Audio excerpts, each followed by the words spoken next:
to Badger Beer Hour, where we take an hour a month to talk about the culture and the business of beer in Wisconsin.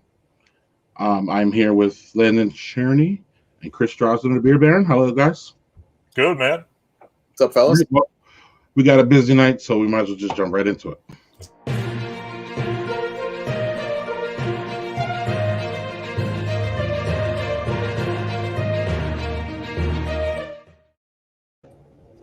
So, beer news. Yeah. We're actually going to start off with a story in my neck of the woods.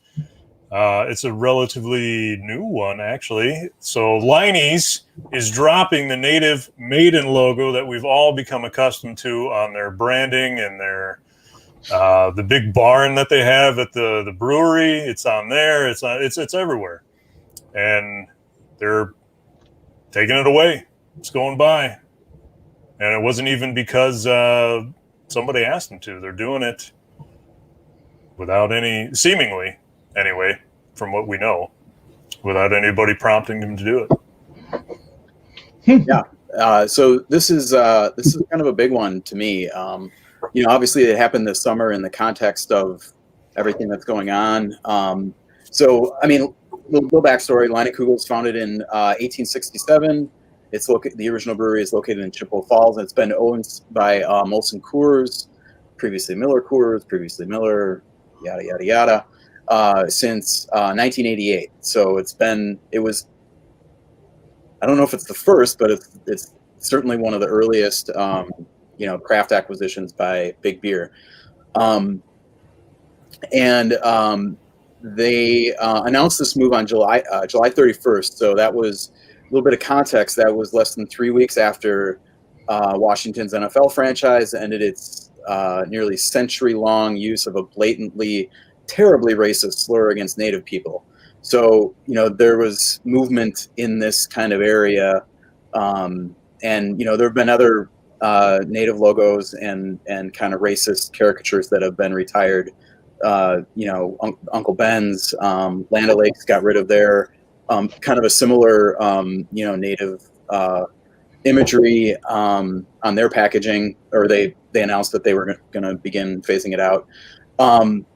So for Leinenkugel's, this image, it's a Native woman in profile. Greg, do you have a logo or an image of that so we can see what we're talking about?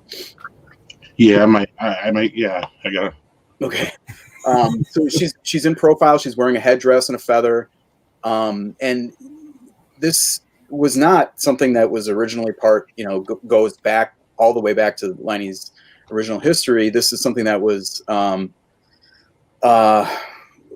introduced by the brewery shortly after Prohibition ended. This is according to a history of the brewery that was published by the Chippewa Herald for Leinenkugel's 125th anniversary back in 1992.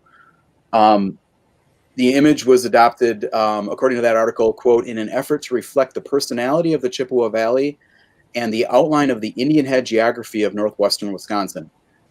I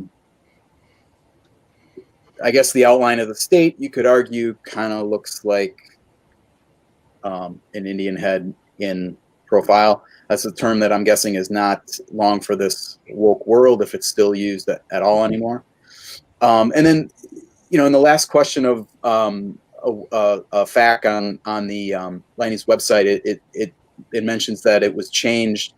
That question was changed since the announcement to remove references to the Indian head geography. So I think there was a recognition that was not a great look for them anymore, and it now mentions that the logo was intended to pay tribute to the Santee Sioux and Ojibwe tribes of Chippewa Falls.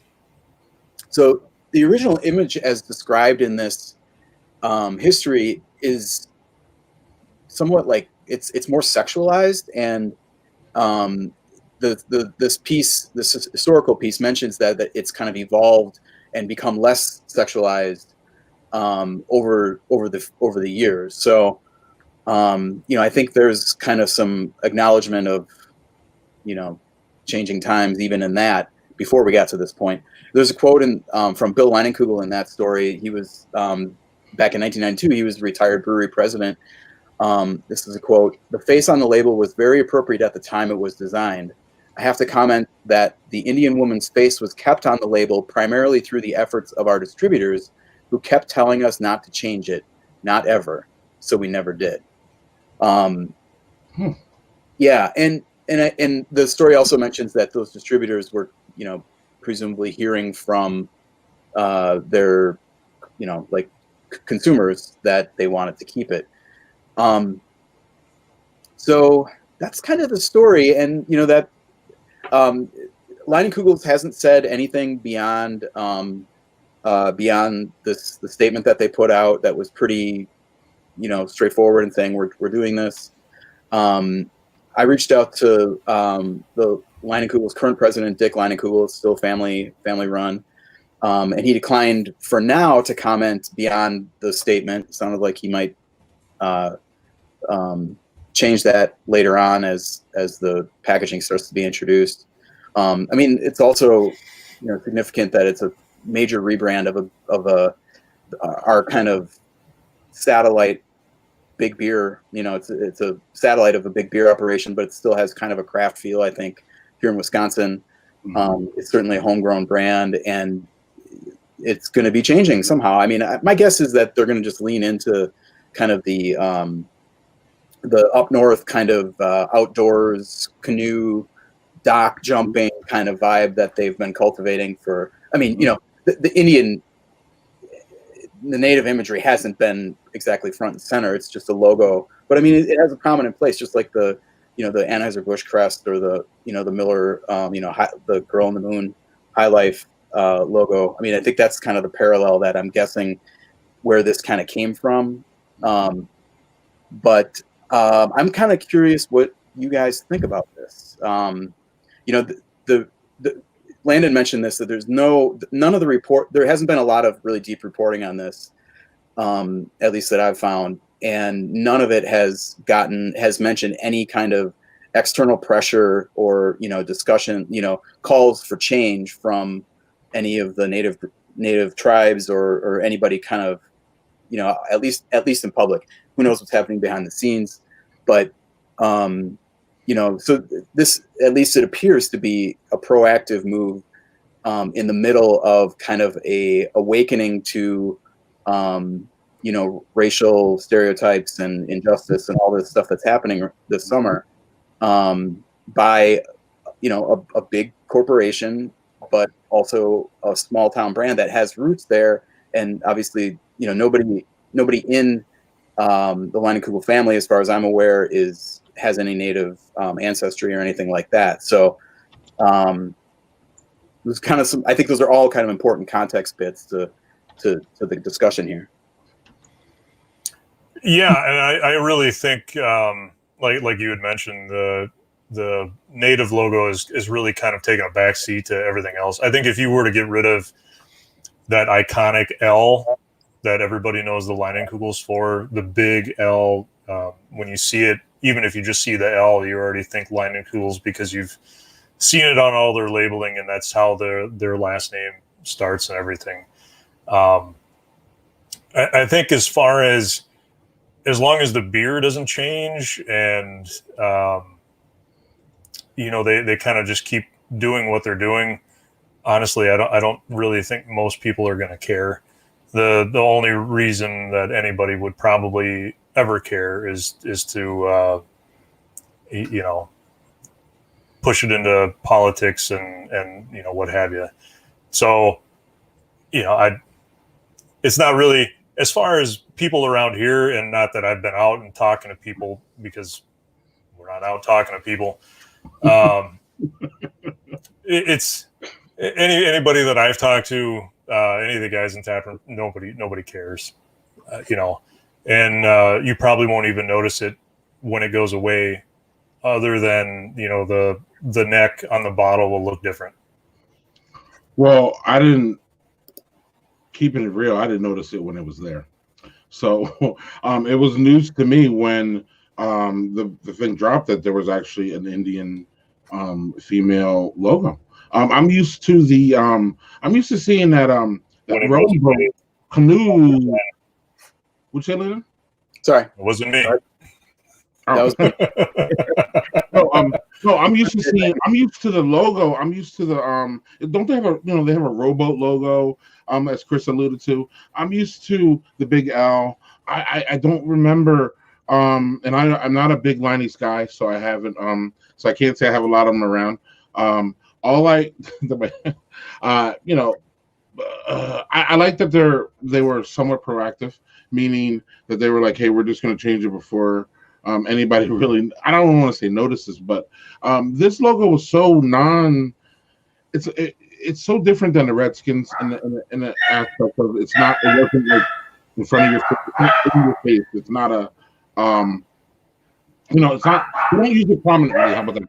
So it wasn't one where, again, I don't think a lot of people even, I wouldn't say knew about, but I think it made more headlines when they said we're taking it away than I've ever heard about it before. So I'm giving them the clap for who owns Line Googles again, Chris?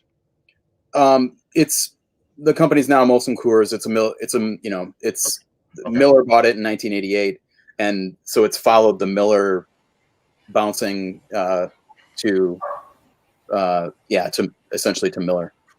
My sum up is I like to see it, and we haven't heard much backlash from it, and there really shouldn't be.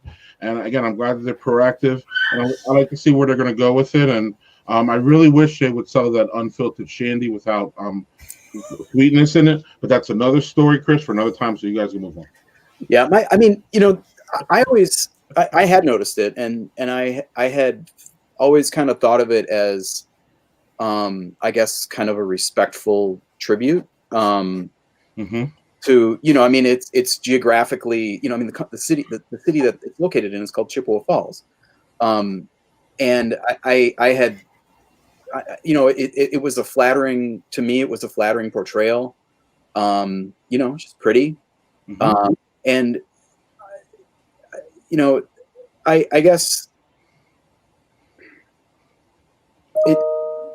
but it's not really up to us, as non-native people to decide how Native people should feel about it. This is the conflict that's happening with, Native mascots for colleges and all that kind of stuff. It's like, well, if you think you're paying tribute to us, I'm seeing stereotyping and tokenization, and it's up to the culture of the that's being portrayed to decide how they should want to be portrayed, I think.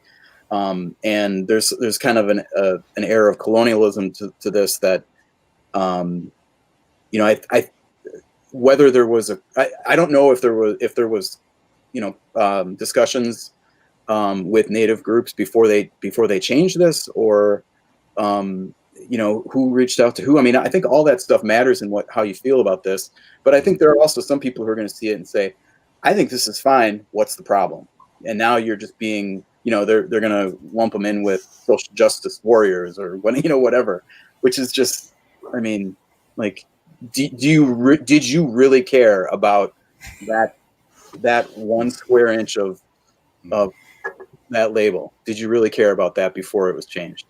My guess is you didn't. I think there's a this has been a kind of a learning process for me too. I when I tweeted out this news last month, I said, like, I didn't see this as problematic, but I can understand how somebody would see it as problematic, and if somebody is being offended by this and it's making their life worse, why not change it? Sure. And then I had some discussions with on Twitter who said, this is kind of what I just talked about, basically. So I don't think I don't really care a whole lot about the packaging change. I think it's interesting and it speaks to certainly our times, but for people who are upset about it, I just wonder where you're coming from with that. Yeah. Again, I'm more upset about the blueberry shandy. So anyway, go on. I'm more upset.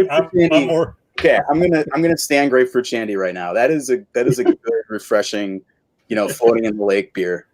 I just want them to bring their box and their porters and all those things back. That's really all I want. Do they still have that wonderful, wonderful, one of the best ones I've ever, especially it was one of the first ones I had was an IPL, Indian Pale Lager. Do they still have that? That was amazing. No. If it's anywhere, it's just in the lodge. Yeah, maybe. And I haven't been, actually, I'm thinking I might go there Friday. But Lodge is a great place. Cheers to the lodge. Yeah, cheers to the lodge. Cheers to the lodge. All right. We'll let that one simmer for a while. We'll move on. Yeah, Greg, we're just gonna tease the. There you go, the phone number. If you let us know what you think about this. Yeah, I mean, we really could talk about this a lot longer, and there are a lot of we could dive way further into this. I mean, you guys and I had a further conversation about it, but it would take up probably way more than an hour. Sure.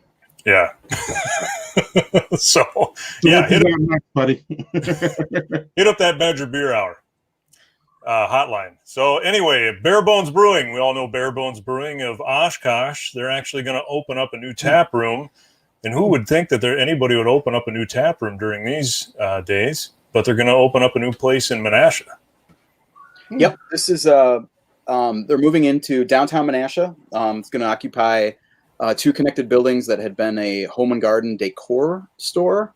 This is according to the Appleton Post-Crescent. Thank you for that reporting. Tap room will take up about half the space, and then the rest of it will be for a distillery that's kind of in the next phase. That'll be run by one of the owner's sons and a brother-in-law. So that's kind of how they're dividing it up. Bare Bones, if you had not heard of it, it's relatively small. They opened in 2015, and their original brewery is just west of Oshkosh, just out. I think it's Highway 10 that shoots out of Oshkosh towards central Wisconsin. There, it's not and they're kind of right on the frontage area there, and they will continue to operate that as their main brewery. The new place is just going to be a tap room, not a brewing facility. So, and it's expected to open in October. Very nice. Nice. Moving on. We always hear about breweries, especially during the pandemic, catching a lot of bad breaks, but the Wizard Works is catching a really, really bad break. As a matter of fact, it's a pipe break. Yeah, this one was a tough one. So this brewery, we talked about this one, Wizard Works, in our inaugural show last month, and they had just opened and opened this summer, and a note about the name. This is a magic themed brewery, and it's in downtown Milwaukee, and they might need to look into having a hex or something on their space, because they're in a basement they're in the basement of a kind of a big office multi-use building in an old one in the 3rd Ward, downtown Milwaukee. And there was a construction crew working outside, and it hit a water main, and that flooded the basement brewery. Now, this is the same space that, if you recall from last month, that was Broken Bat Brewery's taproom and brewery. They moved out earlier this year and opened a new place in Walker's Point, but they had a 2-month shutdown. Wizard Works was closed for about 2 weeks, but Broken Bat was closed for about 2 months in 2018. During the summertime, they lost the Summerfest business that is pretty robust, with people parking and walking around down in the 3rd Ward. And that was kind of a similar deal. A steam pipe ruptured and caused severe damage to the tap room. So hopefully all the bad luck, all the bad juju's out of that space now, and Wizard Works can keep making the magic happen. 2021 can't happen soon enough. Oh man, so many ways. 2020. What a mess. What a mess, man. We wish them the best for sure. Yes, absolutely. Last story: raised grain to lacrosse. Yes, Yeah. Raised Grain. So this Raised Grain is a pretty awesome brewery in Waukesha, and they opened up distribution in La Crosse. I'm not sure exactly what the timing of this is. I think it might be still in coming days, weeks. But they're opening up Western Wisconsin. Raised Grain is a pretty cool brewery founded by two home brewing doctors back in 2015. They were the kind of the leading edge of the big brewery boom in Milwaukee, the Milwaukee area, right around that time. Span of about 2 years. Raised Grain just opened a big new production brewery about 2 years ago. That's allowed them to send beer to Madison and kind of fill all the accounts in southeastern Wisconsin that had been asking for their beer. And their specialty is big beers, and they have a couple exceptional IPAs. There's Naked Threesome, which is kind of a juicy take on the style. Also big, it's 7.5, I think, something like that, like pushing imperial territory.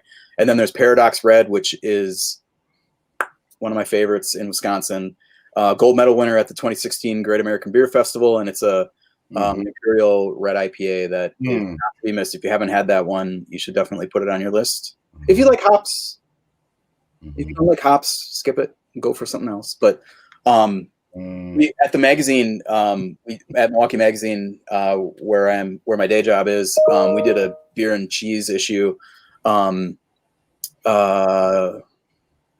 years ago now, I guess.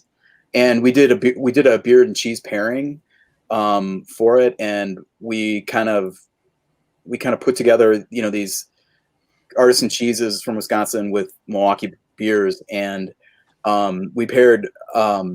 We kind of had the idea to put Paradox Red with Dunbarton Blue from I think it's from Rowelli, and oh my God, it's like this kind of cheddary, creamy, super funky, really pungent blue cheese kind of cheddar hybrid. Oh God, those two flavors together were just like, oh God, it was so good. So I don't know if you have any Dunbarton Blue, or just go ahead and do it. It's not cheap. None of it's cheap, but it's luxury. It's luxury. Yeah, I love Raised Grain. I was able to visit there once. It's fantastic. Lynn, did you ever have them? No. Soon enough, hopefully. Next Market North is you. Yeah. There we go. Landon, any more news? That's it, man. All right, so it's time for the interview.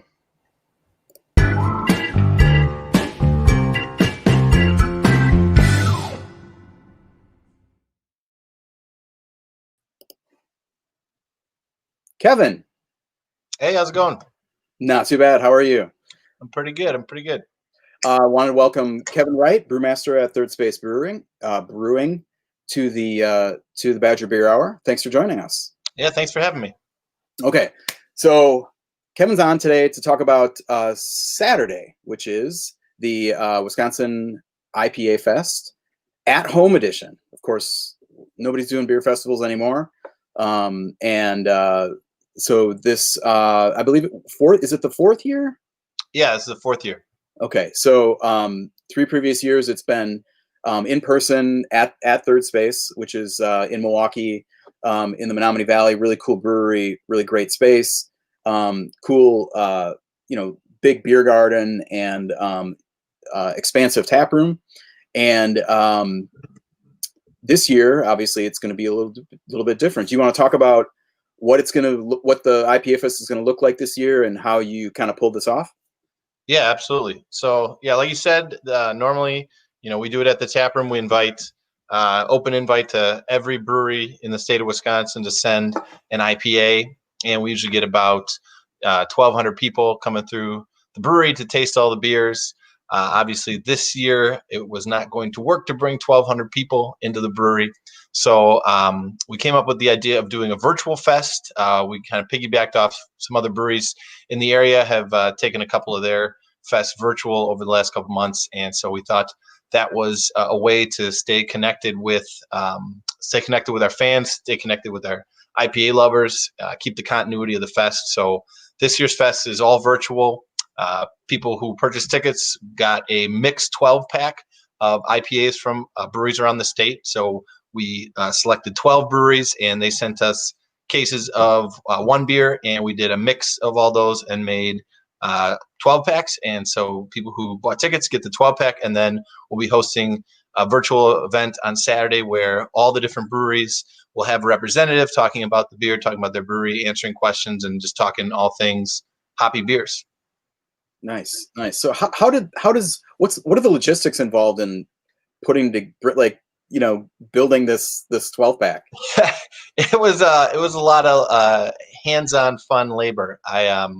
We had about 6 people that got together last week Thursday once we got all the beers in-house, and we broke them all apart from the 4-packs that they all came in and put them back into 6-packs and made them all mixed. So it wasn't as bad as I thought it was going to be. It took us less time than I thought.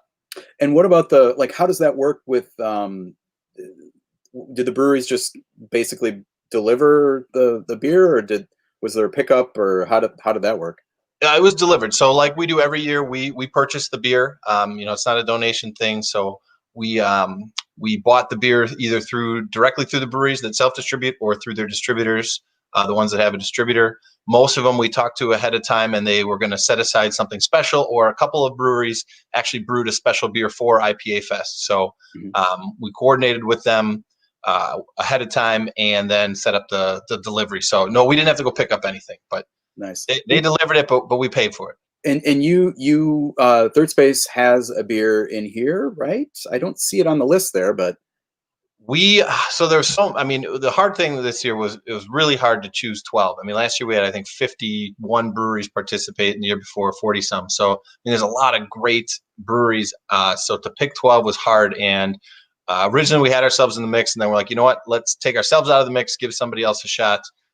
So our beer was available through the VIP ticket. We did a collaboration beer with Lakefront, who was the winner of the very first IPA Fest.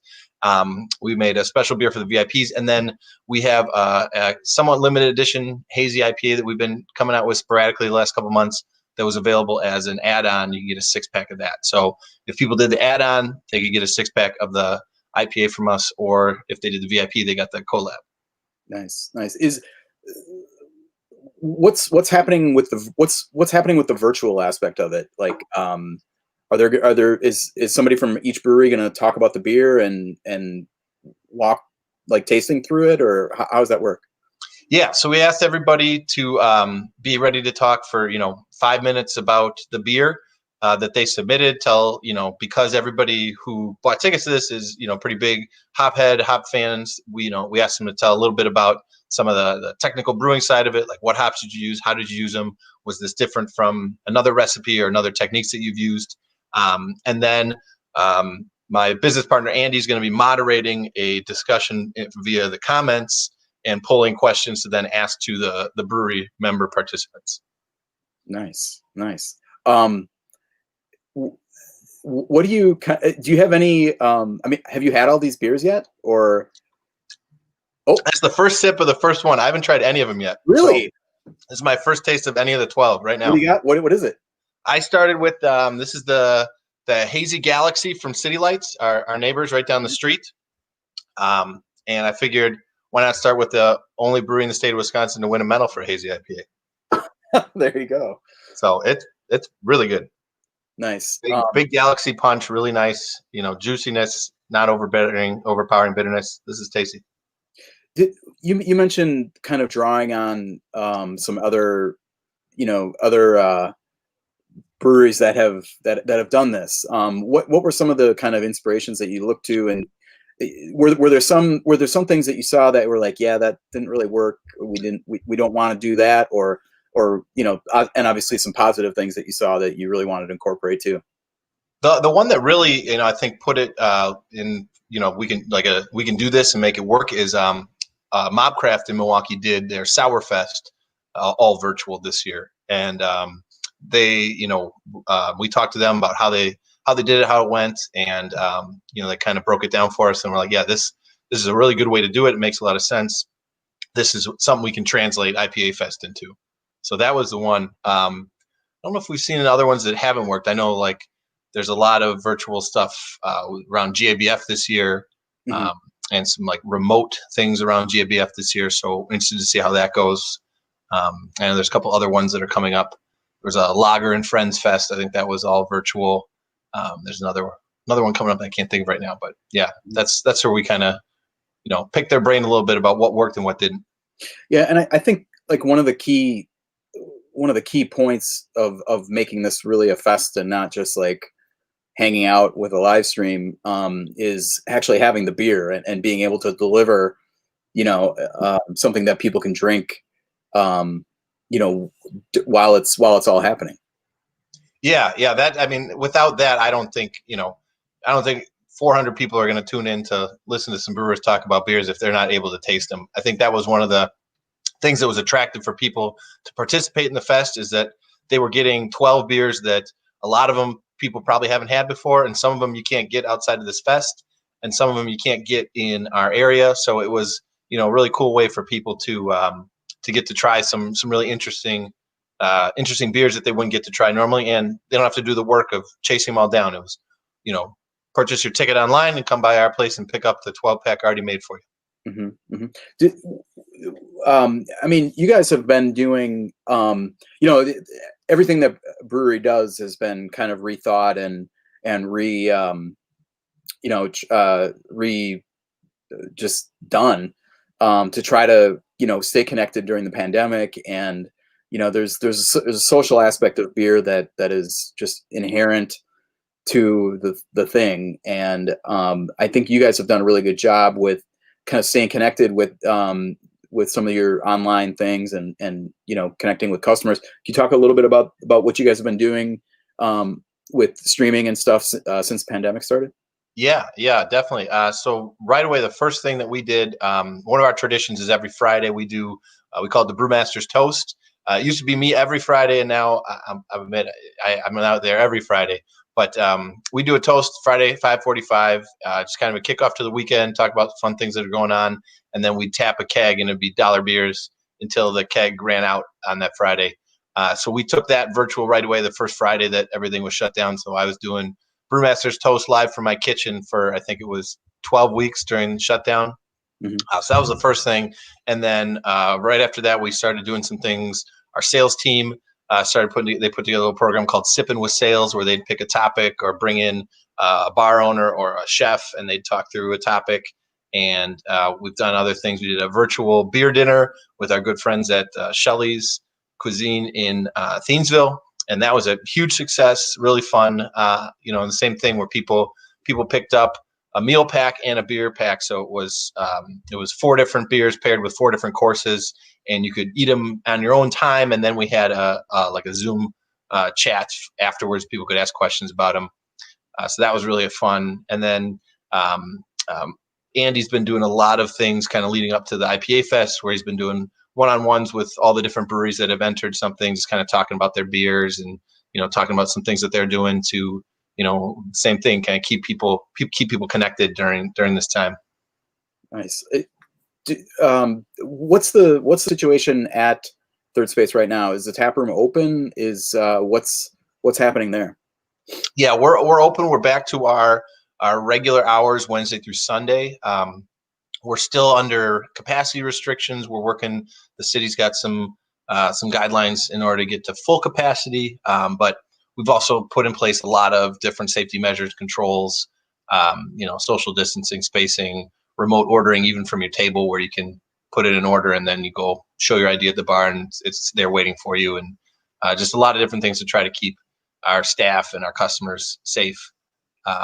And most of the people are, enjoying the nice weather right now and being outside in the beer garden. That's been really great that the weather has been, so awesome this summer. People can be outside a lot. So that's been great for us. Yeah. You have high hopes for Wisconsin IPA Fest 2021 being back to previous thing? I would love that. I mean, that's the goal I think for everybody. But I have no idea if it's not, we'll do virtual fest too, and maybe we'll get ambitious and do a mixed 24 pack. Nice.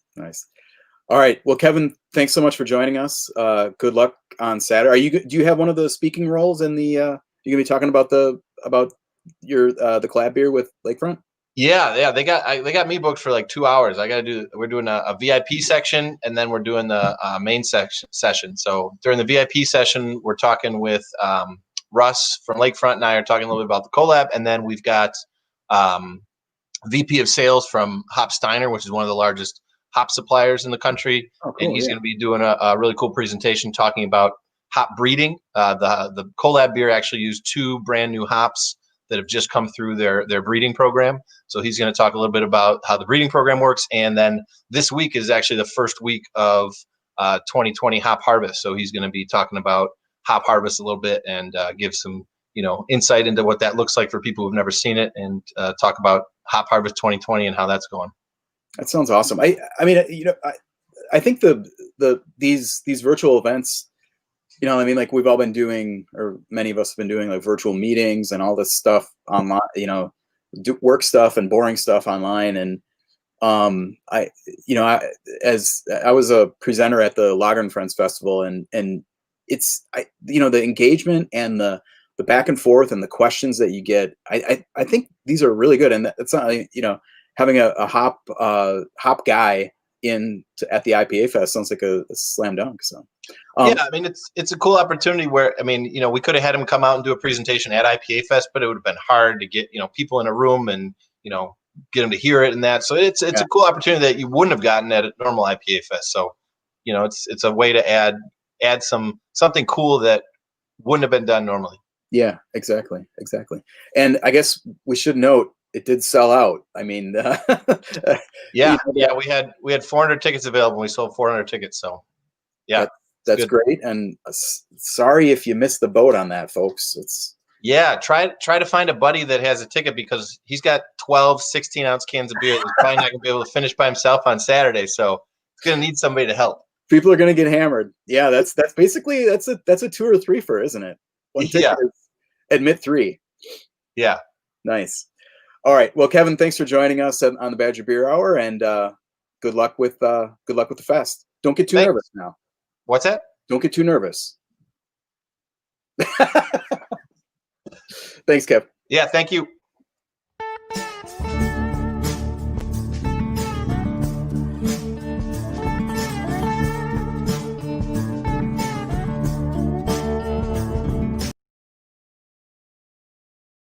Hey everybody, out here on the road for the very first time for Badger Beer Hour. I gotta say, it's a little weird being out on the road, but yet comforting at the same time. So I thought I would go to one of the most comfortable places that I could possibly think of, and that's Valkyrie Brewing Company. They've been around since 1994, so 25 years last year. And they're owned by some of the friendliest people that I can ever think of meeting in the craft beer community, and that's Randy and Ann Lee. And chances are 99.9% of the time when you go into Valkyrie Brewing Company, one of them or both of them will be behind the bar to pour you a drink. Now, what makes it so unique? Well, you can see that other than being in Dallas, Wisconsin, population, I think 400, something like that, they have pinball. And all of the profits for pinball go to the local park, which is just kitty corner from the brewery. They have a lot of unique art. Anne actually paints all of the art that you'll see on the walls, and really all of the art that you'll see on the bottles. And it's very, very unique as far as what I've ever seen. Plus, it's cool just to go inside. It's one of those places where you can't not feel at home. It's a little bit off of 53, but really if you're going to Superior or Duluth, or you're coming from Superior or Duluth going south, there's nowhere else to stop. So why wouldn't you stop? Talk to some people, talk to the locals. They're all very nice. Randy and Ann are super nice. All you have to do is just mask up, go in, drink the beer, have a great time. I've been here 20, 30 times since I've lived in Wisconsin, and I've never not felt great about going here. So when you do feel comfortable going out on the road again, there it is. Valkyrie Brewing Company here in Dallas, Wisconsin. One of my personal favorite places to go. I will tell you though, if you're a stickler about beer styles being inside this certain box, this is not the place for that. But they make some great beer. There's some great people, and it's probably one of the greatest times that you'll ever have. And it'll certainly be memorable. I promise you that. So as once live out here on the road, this is Landon, as Greg would say it, Cherney, reporting. Back to you guys. So, Landon, how was it?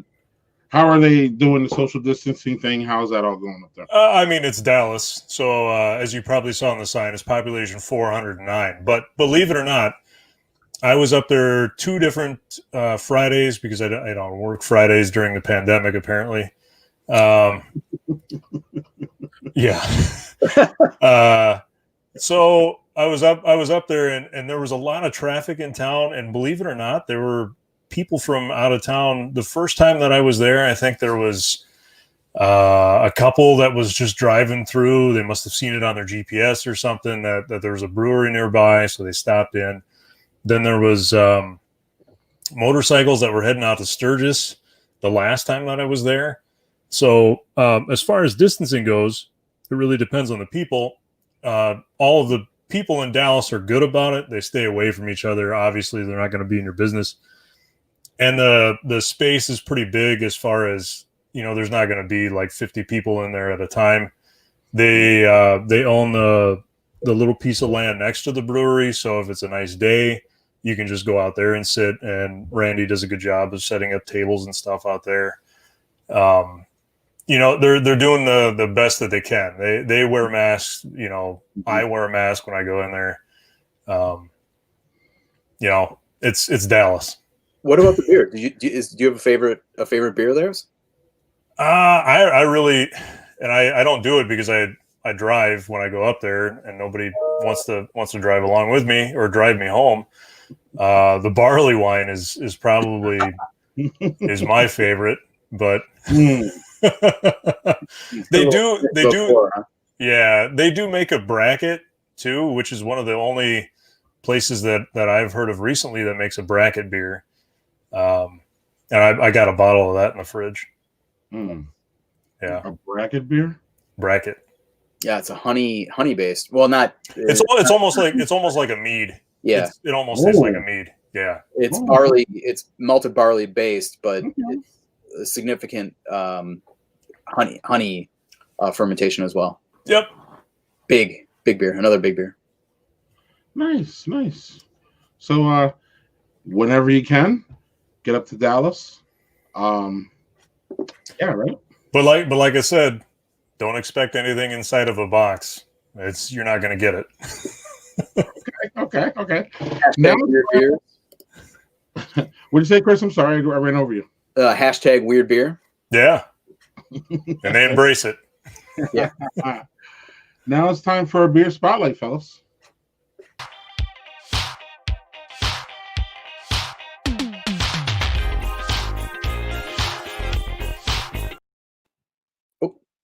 Shoot.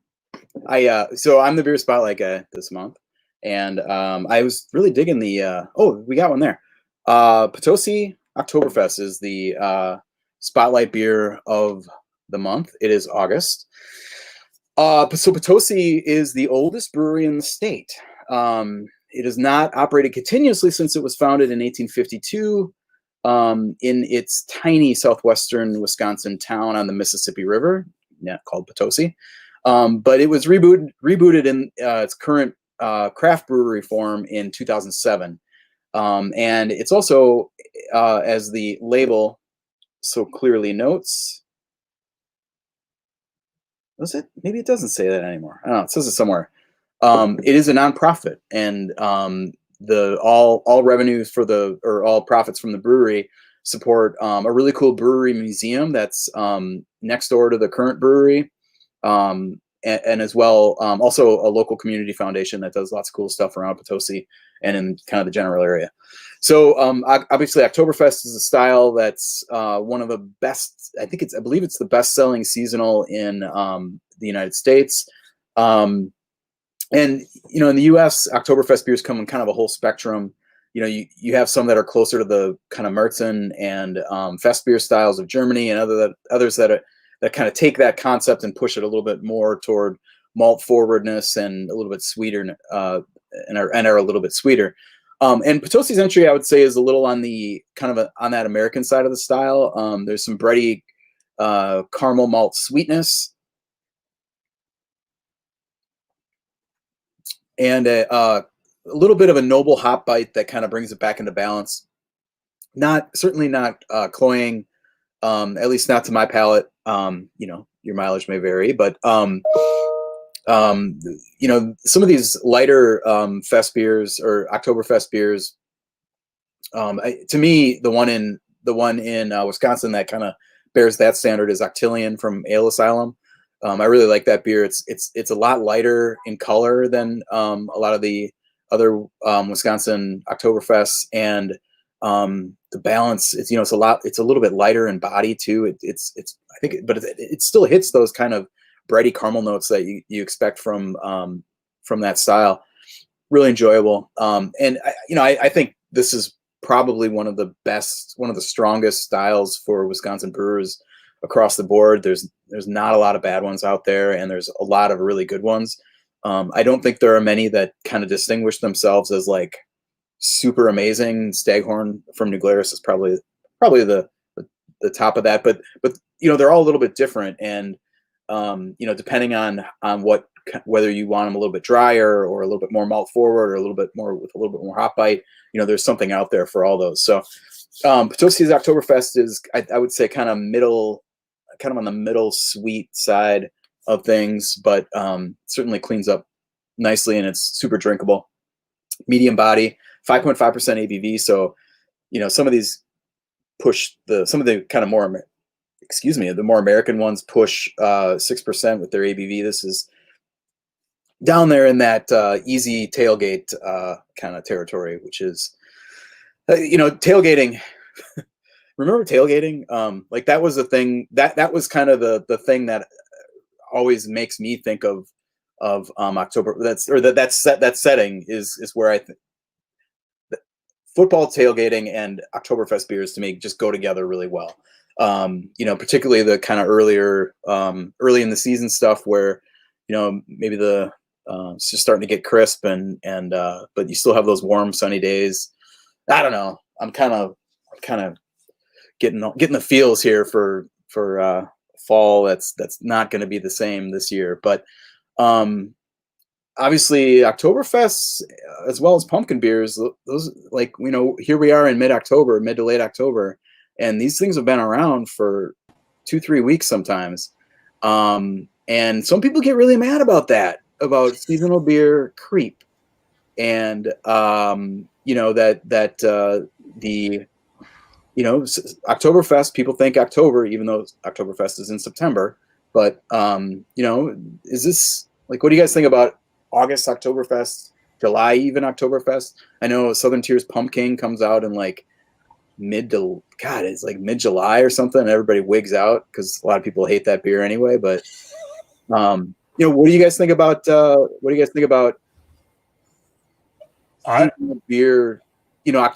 August Oktoberfest generally? I embrace it. Going to bat. I embrace it only because it's a seasonal beer and it's not around for very long. I mean, when you think about, unless you're really hammering, beers every day, it's just not, it's not something that's around for very long, and you like to try a bunch of them, especially when you think that you remember what they tasted like last year. Whether or not you can remember what the taste is from year to year is, but as far as when a pumpkin beer comes out, I get really excited. The Oktoberfest I like to make fun of, even though I'm actually drinking it in July. So I mean, I'll make fun of it, but I'll actually drink it just the same, and I'll drink it all the way through. Whoa, wait. You're one of the few people I've ever heard Landon say that, quote, I get excited for the pumpkin beers. Man, do you see what I'm drinking tonight? Oh my God. On the Badger Beer Hour. Look at that. You're right, right, Chris. No, so Landon, you're the, are you the well, in a coffee way, you're the pumpkin spice guy, meaning you're waiting for that pumpkin spice to come out, not because you know how those pumpkin spice people come out for Starbucks. Oh they wait for it, they know when it is, they're in line early, so you're that guy as far as beer goes. Yeah, I'm that guy. I really do wish that more Wisconsin breweries made pumpkin beer, because I would love to try all of them. But most pumpkin beers are not meh.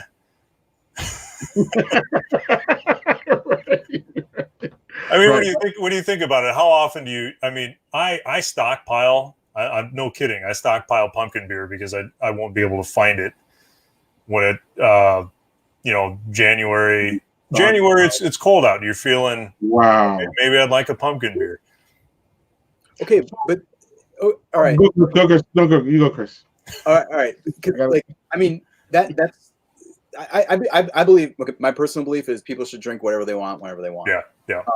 And I used to really get bent out of shape about this. Like, it's too soon for this. It's hot. I don't want to drink a pumpkin spice beer when it's hot. And then I'm like, well, but if you like it, like my dad is a great example. He loves Oktoberfest beers, and he as soon as they are out, he will buy them and buy them and buy them and buy them. And then when they're gone, he'll have a 24 pack of Liney's Oktoberfest in the fridge, and to kind of tide him over for the rest, as he stretches it as long as he can, like you. But you're also saying that in January you really feel like a pumpkin beer because it's cold and it's like hearty and you want to be warmed by the beer. Well, yeah, kind of. Isn't that kind of especially the bourbon barrel aged ones. I saved those for a while. Okay. But no, I mean, when you think pumpkin, you think Thanksgiving, right? And where I grew up, I spent a lot of Thanksgivings in the snow. So I spent a lot of Thanksgivings where it was cold. And I can't ever recall a Thanksgiving that I've had that I didn't have pumpkin pie. And I love pumpkin pie. So, and I hardly ever get it. So if I can get it in liquid form, you steal my thunder. I have it in liquid form.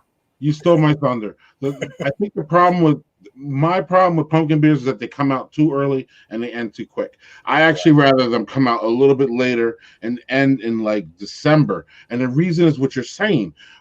A pumpkin beer is best, like at Thanksgiving. Like that is the best pairing ever. Actually, am I wrong? I got Landon. I know you agree. Yeah. Baron over there is not digging it, but no, I'll let him get back in there. But no, I think the seasonal creep I wish would go further with both of these. Working at the Parched Eagle Brew Pub, got to drop that name. I found, and Jim and I is a brewmaster there, or Jim's a brewmaster. I'm not. He is. Sorry, Jim's a brewmaster there. Him and I found that once October was literally over, he couldn't. I mean, he could sell his Oktoberfest, but it was just less. Like once November hits, it's like people like Oktoberfest. That's October. I'm done. And it's like, no, man, because I think I like October. So we're talking about two different things here. Pumpkin beers, in my opinion. Sorry, Landon. Start too early, end too early. Oktoberfest beers, in my opinion, they start at the right time. I love when they start in August. I think they're really, really great. Summer beer. They're underrated summer beer. Yes, they're not, yes, they're a little bit bready and a little bit heavy for the fall, and you're supposed to warm up with them. But there's still a little bit of that, like, what I mean, in August, like that wanting it to be fall, like, and grasping that wonderful breadiness that it is. So I think Oktoberfest starts right, and I think it should go further. That's where I'm at with the old seasonal creep. Baron, looks like you're ready to get back in here. I got something here. I mean, the reason that brewers do this is exactly what you took. I mean, one of the things, the end factor is definitely one of the reasons why brewers start earlier. Because like and I think Oktoberfest have it to some degree, but I mean, like if you get into like pumpkin beers and holiday beers, like anything with Christmas or holiday on the label, if on December 27th, that thing is not any stock that you got on hand, it's going to close out. You're going to sell it for $3 a 6-pack because there's nothing else. You're not going to be able to sell it. And then the kind of the flip of it on the front end is these styles that are seasonal, particularly these that are repeatable and come back every year. They have big fan bases that are waiting for these beers. So if you're the first Oktoberfest on the shelf and somebody who's not brand loyal, which is just about everybody these days, sees an Oktoberfest and they've been waiting for it, they're going to buy it, and they're going to buy it, and then you'll continue that regular. You'll continue to once you're competing with other Oktoberfests, the regular sales will happen. Everything's still happening, but I mean, especially with pumpkin beers, there's not as many of those as there were 3 or 4 years ago. So as soon as they come out, people are snapping them up. Yep. True story. So, I don't know. Beer Days says Central Waters has one of the few pumpkin spice beers, and barrel aged. What's yeah? Headless Heron, yeah. Headless Heron is barrel aged. Headless Heron is essentially their Scotch ale, their barrel aged Scotch ale with, and I think it's aged in the barrels with the pumpkin spice stuff and it's good. It's that was probably my favorite. That's definitely my favorite Wisconsin pumpkin beer. Do they still make it? Lakefront's got a great Imperial brandy barrel aged one too. That one's really nice. But I think I don't know. It's not really my style, so I'm not gonna talk too much about it. No, and I mentioned Jim before. Jim from Parks Eagle. When I was an intern there, him and I liked. We always spoke about how we like the bigger pumpkins. So we like the barrel aged pumpkins, and we like those. We kind of didn't like the the blonde pumpkins or the brown pumpkins. Pumpkins are really interesting because you can there's many styles that they could just be thrown into. And look at Landon over there, like yeah. Pumpkins that way or not, Chris? What? Yeah, I was gonna say I think there's a reason pumpkin kind of became the standard bearer for pumpkin beer across the country, and that's because it's big, it's intense with the spices, it's not too subtle. I mean, I think people buy pumpkin beers because of the spices, not because of the pumpkin. But they kind of wordy. Probably there's not really a whole lot of character there on its own. So real quick, Beer Days has a question, and we got to move on. You guys you've had vintages, Chris? Don't think I have. I don't remember it. I probably did. I've had most of vintages, but I don't remember it offhand. Beer Days. That's a style that I would definitely trust in their hands. I mean, absolutely. So we have a beer PSA, fellas. We're going to get to that right now.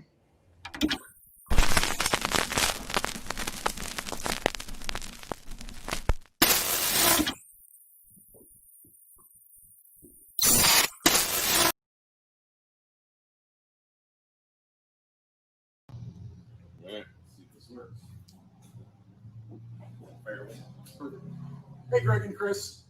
This is Fred Swanson. I'm here with my buddy Mark Garthwaite, and this is episode 2 of your new show. We are a little bit butthurt about the fact that we didn't either make episode 1 or the Friends and Family pre-episode, but be that as it may, we can definitely shed some light on what's going on with the Great Taste and our current cup sale / giving committee refunding of the budget. So, Mark, we just got done with our big aluminum cup sale with the new logo for the backyard edition of the Great Taste. And I'm here to say we raised how much money to refill the coffers? In excess of $30,000, which was the entire charitable giving budget that Great Taste typically funds. So a lot of Great Taste fans came through for us, which is very humbling for us. It's important to us to make sure that we're able to continue to fund those community organizations that depend on us every year. particularly in a year where we just couldn't all gather together. So, absolutely. So what that really means for people that aren't clear is that every year the Great Taste budgets $30,000 for local charities and local nonprofit organizations that by and large exist underneath the umbrella of social justice issues. All of them are local, and we did not have a funding mechanism for them, given the fact that the Great Taste 2020 did not happen. But instead of just saying, let's try again next year, we charged ourselves with thinking outside the box, and what we did was come up with an aluminum glass pint sale, which then raised in excess of $30,000. Mark, we are committed to at least trying to fund and figure out another way to get people off the waiting list for those cups. we had a lot more interest once people started posting pictures. We somehow miraculously, even with the U.S. Postal Service being a little challenged right now, we managed to get nearly all of those stainless steel cups in people's hands on the second Saturday in August, or even before. Some of them shipped even less than 24 hours. And once a lot of those pictures started showing up on social media, well, then a lot of more interest was generated in these cups. So we're optimistic that we can hopefully come through with an additional accommodation for those who missed out on the original opportunity, and we'll come through for you, I hope. So that's kind of the recap on the glassware project for the Backyard Edition. Mark, let's get to kind of what we're thinking as far as Great Taste 2021. Suffice it to say that we don't know. We're not at all clear, but we are committed to living in those really challenging and it's sometimes uncomfortable conversations about where do we go from here? How do we then become another industry leader under the new world order and start a beer festival going forward? Mark, what are your thoughts on what we may or may not be thinking about as far as next year? I think what we'll probably be doing is what we do every year, take some time off in the off season, think about what, usually we're thinking about what went well and what didn't go well the previous year. We don't have to worry about that as much, but really it's just a matter of time. There's no predictions that are worth making right now because we just don't know. So it'll probably be springtime when we get the band back together and try to figure out what the picture looks like going forward. Right now, I think we can say this. We can say that we are committed to looking and overturning any rock and getting every single idea onto the table and working through each and every one of those. There are two very clear situations that are at play conversationally when it comes to a beer festival. One is the operationalizing of said festival. How do you take 10,000 people and pass glasses back and forth? How does that happen? How do we make that work? Does that work? Do things need to change? So there's that issue. That is one very clear silo that we have to live in and work through. The other is the fact that people's behaviors are changing. I think what we thought we knew in 2019 might not be what we do and or know or how we behave in 2021. So stay tuned. We will honor the history of the Great Taste. We will honor the art and the people that create the beers that come to Madison on the second Saturday in August. We will do our level best to have those conversations, and we will keep you posted as we go. Mark? Cheers to you, buddy. Cheers to you. And cheers to everyone that helped make us at least keep the Great Taste spirit alive. We'll do it again somehow. Greg and Chris, take care, and we're happy to help you out. Cheers. Cheers. Yay! Probably like 9 minutes or something.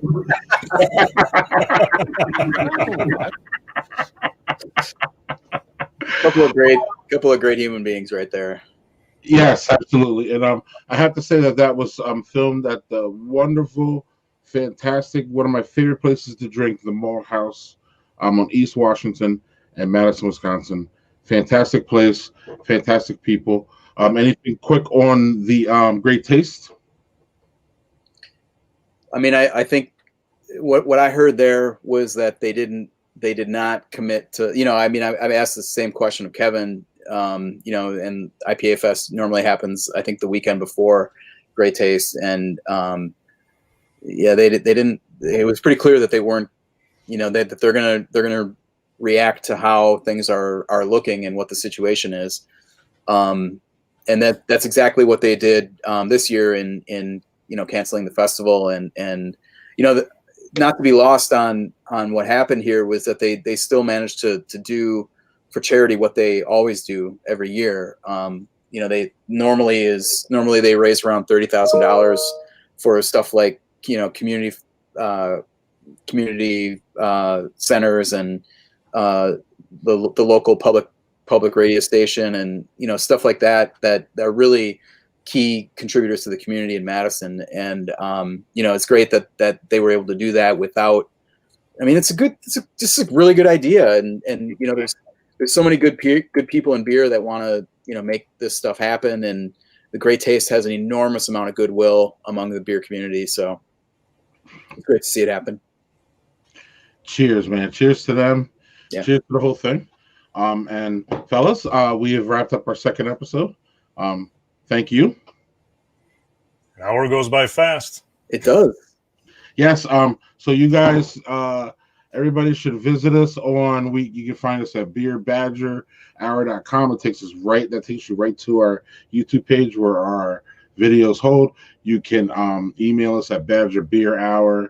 You need to follow the Beer Baron on Twitter. Most of you guys do.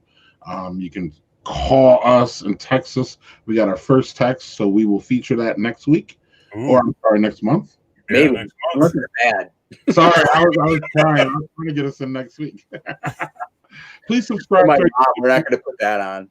Yeah, please subscribe to our YouTube channel. We will have things. We'll have some things during the month, but this is our main gig, and we'll see you guys next Wednesday or next month, the third Wednesday. Right? Did I get that right? Right on. All right. Well, we will see you guys next month. Cheers. See you guys.